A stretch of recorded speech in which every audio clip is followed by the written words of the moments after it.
Hello students, how are you all? I hope you all are fine. Today we are going to start chapter number 5 from your book Footprints Without Feet. And the name of the chapter itself is Footprints Without Feet. It has been written by H.G. Wells. Can a man become invisible? क्या कोई आदमी अदृश्य हो सकता है? In this story, a scientist discovers how to make himself invisible. बच्चों, इसमें एक साइंटिस्ट है जिसका नाम है ग्रिफिन। वो एक ऐसा तरीका खोज निकालता है जिससे वो इनविजिबल हो जाता है। अब वो इस इनविजिबिलिटी का यूज़ अच्छे काम के लिए करता है या बुरे काम के लिए करता है, ये हम इस चैप्टर में पढ़ेंगे। तो चलिए चैप्टर स्टार्ट करते हैं।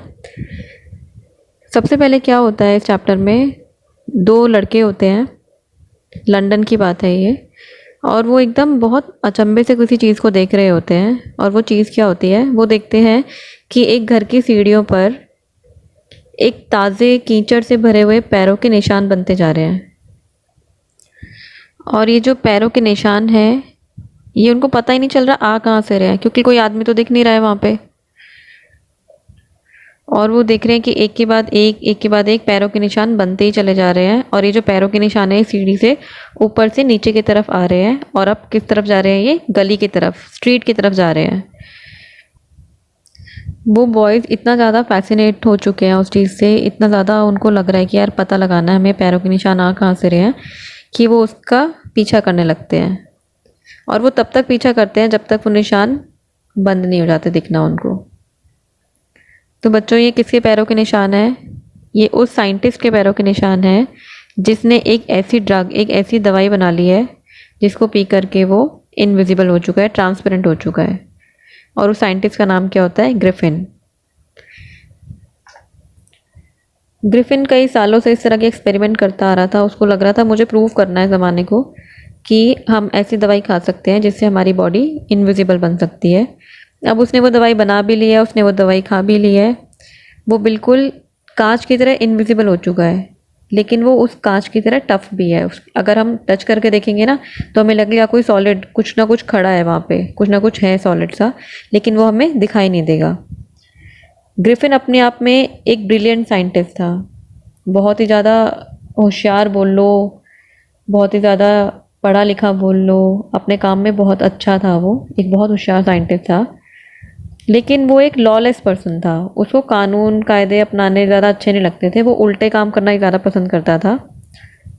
अब वो सबसे पहले जो ट्रिक होती है, सबसे पहले वो परेशान किसको करता है? अपने लैंडलॉर्ड को, जो उसका मकान मालिक होता है।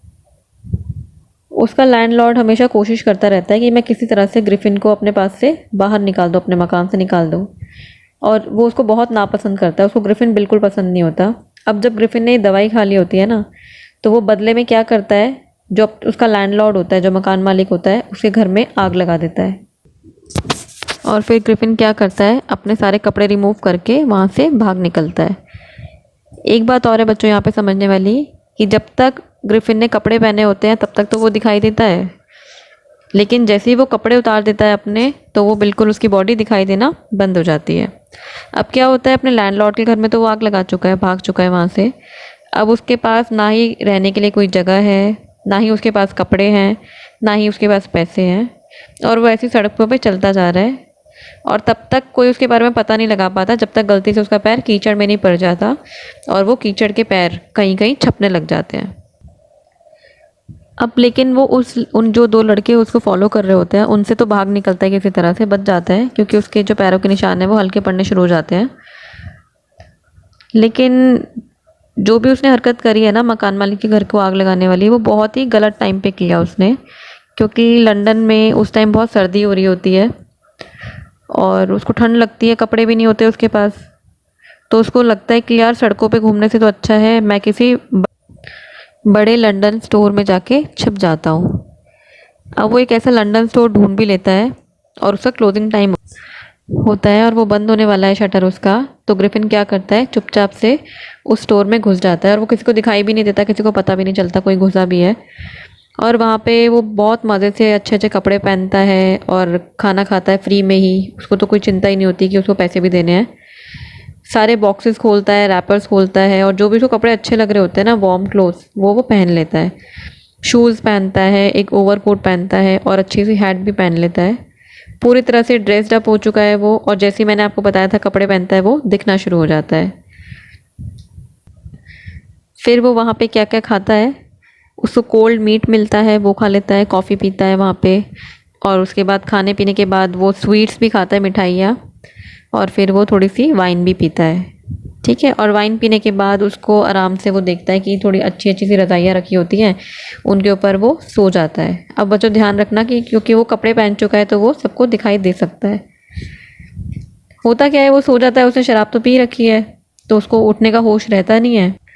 तो सुबह होती है और असिस्टेंट मैनेजर्स वगैरह जो भी होते हैं उस मॉल के या फिर लंदन स्टोर के, वो लोग आ जाते हैं और उसको देखते हैं कि कोई ऐसे लेटा हुआ है अंदर। तो वो एकदम से उठता है ग्रिफिन और घबरा जाता है। फिर क्या करता है, फाइनली वो फटाफट से अपने कपड़े सारे जो भी उसने नए नए पहने होते हैं वो उतारना शुरू करता है, और फिर से वो इनविजिबल बन जाता है और भाग निकलता है वहाँ से। लेकिन फिर से वो बिना कपड़ों के हो गया है, और सुबह ठंड भी बहुत हो रही होती है वहाँ पे। अब वो एक और आइडिया सोचता है, क्यों ना किसी थिएट्रिकल कंपनी में जाया जाए, वहाँ पे तो उसको कुछ कपड़े मिल ही जाएंगे। और वो जाता है वहाँ पे, वो ड्ररी लेन की तरफ जाता है जो कि सेंटर माना जाता है थिएटर वर्ल्ड का। वहाँ पे उसको एक शॉप दिखाई देती है जहाँ पे उसे लगता है कि मेरे मतलब का सामान मुझे मिल जाएगा।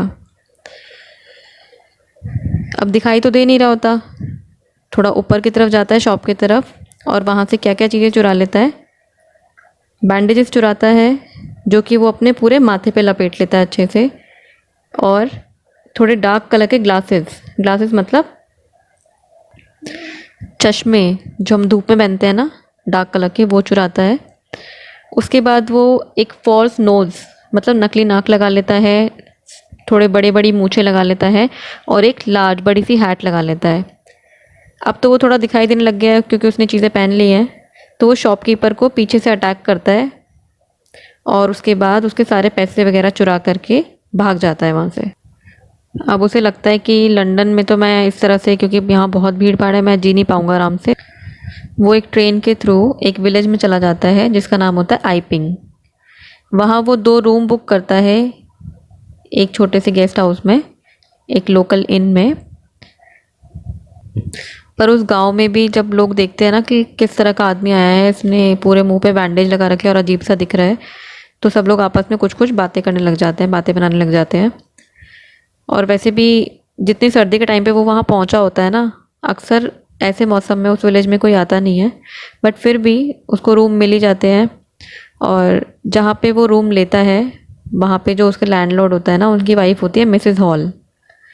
वो बहुत कोशिश करती हैं कि थोड़ा ग्रिफिन के साथ फ्रेंडली हुआ जाए, थोड़ा उससे ढंग से बात की जाए, लेकिन ग्रिफिन बिल्कुल बात करने के मूड में नहीं होता है, और उसको साफ साफ बता देता है कि अगर मैं यहाँ पे आया हूँ ना इस गांव में इस मौसम में, वो भी तो सिर्फ इसलिए कि मुझे अकेलापन चाहिए, मुझे अपना बहुत सारा काम करना है जिसके लिए मुझे कोई भी डिस्टर्बेंस नहीं चाहिए। और अगर तुम मेरे फेस के बारे में सोच रही हो कि अजीब लग रहा है, तो मैं आपको बता दूं कि मेरा एक एक्सीडेंट हो गया था जिसकी वजह से मेरे फेस ख़राब हो गया है। अब मिसेस हॉल को लगता है कि उसका जो गेस्ट है ना वो कोई सन की साइंटिस्ट है, पर जबकि उसने अपना सारा रेंट एडवांस में पे कर दिया है, तो मिसेस हॉल को क्या फ़र्क पड़ता है। उनको लगता है कि ठीक है, इसकी कुछ स्ट्रेंज हैबिट्स होंगी जो मुझे इग्नोर करनी होगी, मैं कर दूंगी। और उसका थोड़ा टेम्पर भी थोड़ा मतलब चिड़चिड़ा टाइप का इंसान है, तो भी कोई बात नहीं, चलेगा। अब क्या होता है, वो रहना शुरू कर देता है ग्रिफिन, लेकिन जो उसने पैसा चुराया होता है शॉपकीपर से वो ज़्यादा टाइम तक तो चलता नहीं है। और जब दोबारा रेंट देने की बात आती है, जिस मकान में वो रह रहा होता है, जिस रूम में रह रहा होता है, तो उसको बोलना पड़ता है कि अब मेरे पास कैश नहीं बचा है। लेकिन वो ऐसा भी प्रिटेंड करता है, ऐसा दिखावा करता है, और उनको बोलता है मकान मालिक को कि मेरा भी अभी चेक आने ही वाला है, किसी भी मोमेंट में आ जाएगा और मैं तुम्हारे पैसे तुम्हें पे कर दूंगा। फिर अगले दिन सुबह एक अजीब सा एपिसोड होता है, एक अजीब सी बात होती है। मिसेस हॉल और उनके हस्बैंड एकदम से सोते सोते जाग जाते हैं, उनको लगता है कि कुछ अजीब सी आवाज़ें आ रही हैं, कुछ नॉइज़ आ रहा है। और वो कहाँ से आ रहा है, क्लर्जीमैन के डेस्क पे से ही। मतलब ऐसा लग रहा है कोई उनके पैसे चुरा रहा है। तब वो क्लर्जीमैन जाता है चुपचाप से बिना शोर मचाए, और एकदम से अपने रूम का डोर ओपन करता है और बोलता है सरेंडर। जो कोई भी है वो सामने आ जाओ। अब वो सारे में ढूंढता भी, उसको कोई दिखाई नहीं देता। उसकी वाइफ भी ढूंढती है डेस्क के नीचे, कर्टन्स के पीछे, सब जगह ढूंढते हैं पर उनको कोई नहीं दिखाई देता। लेकिन ये ज़रूर पता लग जाता है उनको कि उनका ड्रॉर खुला हुआ है जहाँ पे उन्होंने पैसे रखे हुए थे, और अब वहाँ पे पैसे नहीं दिखाई दे रहे थे। और वो दोनों बिल्कुल अचंभा होता है उनको कि यार कोई दिखाई भी नहीं दिया हमें, और तब भी हमारे पैसे पता नहीं कौन ले गया।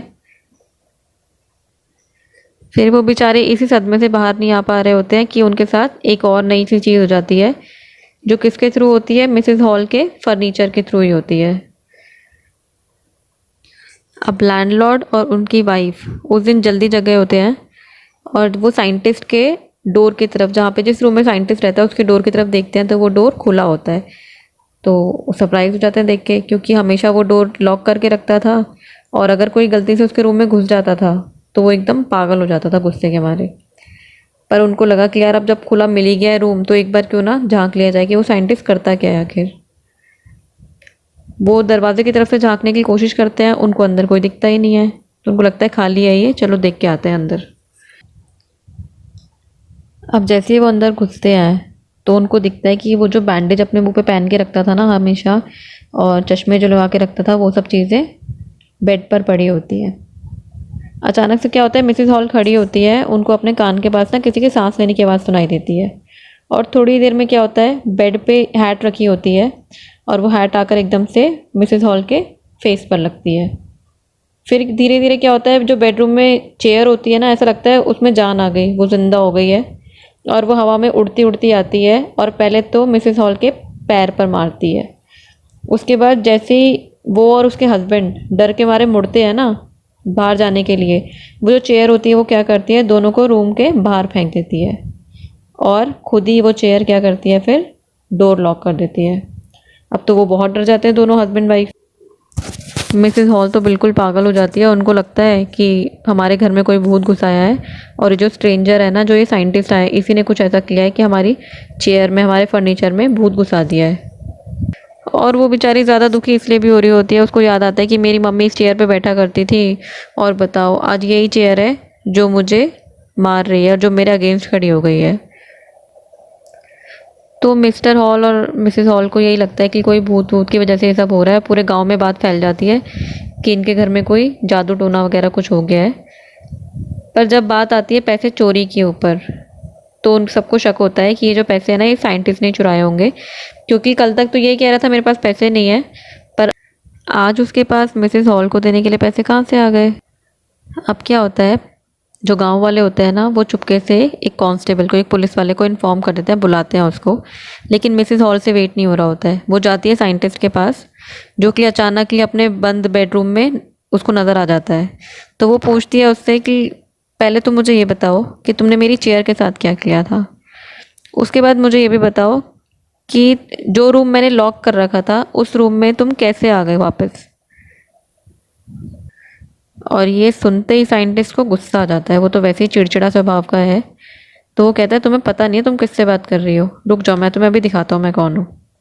फिर क्या होता है, वो अचानक गुस्से में ना अपनी बैंडेजेस फिर से निकाल के फेंक देता है, अपनी मूछें हटाता है, चश्मे हटाता है, नोज हटा देता है, और एक ऐसा आदमी बन जाता है जिसका सिर ही नहीं है। नीचे की बॉडी दिख रही होती है पर ऊपर से सिर नहीं दिख रहा होता, और सब लोग एकदम से हैरान रह जाते हैं और उसको स्टेयर करते रह जाते हैं, उसको मतलब देखते रह जाते हैं कि ये हो क्या रहा है, कैसा आदमी है ये हेडलेस आदमी। अब इतने में पुलिस कांस्टेबल आ जाते हैं, मिस्टर जेफर्स नाम होता है उनका। और जब उनको पता चलता है कि वो एक हेडलेस आदमी को पकड़ने वाले हैं, तो वो हैरान परेशान से हो जाते हैं कि मैं करूँगा कैसे ये। लेकिन जो मिस्टर जेफर्स होते हैं ना, वो काफ़ी ईमानदार आदमी होते हैं, जिनको अपनी ड्यूटी से हटाना बड़ा मुश्किल काम है। अगर उनके हाथ में कोई ऐसा ऑर्डर आ गया है, कोई वारंट आ गया है जिसमें मजिस्ट्रेट ने बोला हुआ है कि इस आदमी को अरेस्ट करना है, तो वो हर हालत में उसको अरेस्ट करेंगे ही करेंगे। उसके बाद क्या होता है, एक अजीब सा सीन होता है। ये पुलिसमैन उस आदमी को पकड़ने की कोशिश कर रहे हैं जिसका सिर ही नहीं है, और वो धीरे धीरे क्या कर रहा है, जो उसने कपड़े नीचे पहने हुए हैं अपने शर्ट वगैरह, वो भी वो धीरे धीरे उतारनी शुरू कर रहा है, और वहाँ से भी वो इनविजिबल होता जा रहा है। फाइनली वो सारे कपड़े उतारता है अपने और बिल्कुल इनविजिबल हो जाता है। अब वो जो मिस्टर जेफर्स होते हैं वो और परेशान हो जाते हैं कि माय गॉड, मेरे को एक ऐसे आदमी से लड़ना पड़ रहा है, उसको पकड़ना पड़ रहा है जो कि मुझे किसी भी तरह से दिख ही नहीं रहा। कुछ लोग उसकी मदद करने की कोशिश कर रहे हैं, जेफर्स की, लेकिन जो जो मदद करने की कोशिश करता है ना, ग्रिफिन क्या करता है, सबको घूंसे मारता है। और वो ऐसे घूंसे होते हैं जो उनको पता ही नहीं लग रहा होता कहाँ से आ रहे हैं। लास्ट में ग्रिफिन क्या करता है, एक घूंसा मारता है जेफर्स को और वो बेहोश हो जाते हैं, नहीं पकड़ पाते उस साइंटिस्ट को। सब लोग नर्वस हो जाते हैं, परेशान हो जाते हैं और चिल्लाने लग जाते हैं, पकड़ो उसको, पकड़ो पकड़ो। But this was easier said than done. लेकिन ये सिर्फ कहना ही आसान था, पर करना बहुत मुश्किल था। ग्रिफिन ने अपने आप को फिर से फ्री कर लिया था, वो किसी की पकड़ में नहीं आ रहा था, ना ही किसी को पता ही लग पा रहा था कि उसको कैसे पकड़ा जाए। तो बच्चों, यहीं पे स्टोरी ख़त्म होती है। आई होप आपको समझ में आई होगी। चैनल को सब्सक्राइब ज़रूर कर लेना। Thank you very much.